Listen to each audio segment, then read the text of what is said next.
rapport aux travaux des experts internationaux qui ont été rassemblés par les autorités de Cajamarca, elles estiment que ce projet est inviable.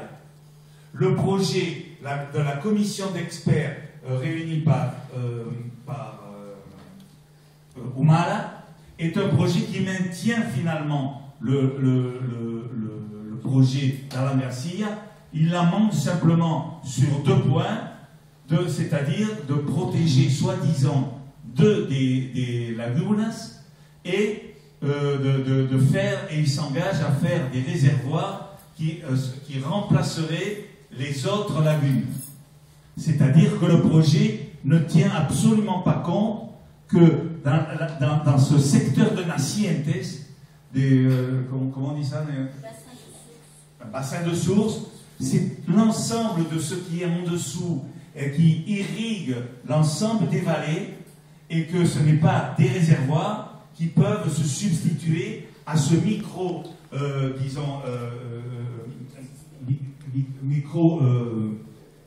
cuenca, c'est un cuenca, et dans ce sens, ça ne va pas comme la Nova. Mais à partir de là, l'entreprise, après avoir pendant 2 mois dit ça c'est ce que nous racontent les nouveaux experts d'Humala, c'est très compliqué, ça va nous coûter beaucoup d'argent, nous hésitons. Bien sûr, c'était du guidon, ça.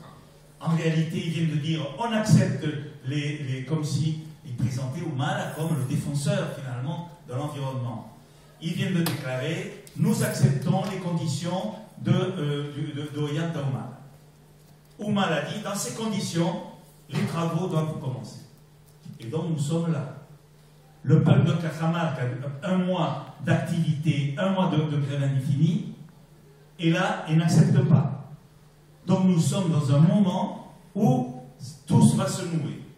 Dans ce sens, je crois que ce que nous avons fait, d'ailleurs, ce que je viens de vous expliquer, c'est la réponse que nous avait fait l'ambassadrice. Elle nous avait dit, Ollanta Humala veut se battre pour l'environnement, il a obtenu ceci, cela, et il se bat pour un projet qui va d'inclusion sociale.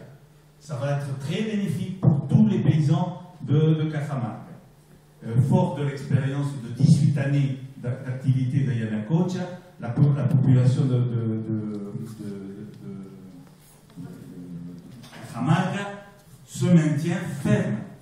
Et c'est ce qui est extraordinaire, les images sont bouleversantes, c'est voir de ce peuple, comment sa science de son expérience, disons, elle maintient cette fermeté. Et dans ce sens, les événements qui viennent de se passer aujourd'hui, hier, nous obligent à prendre des mesures.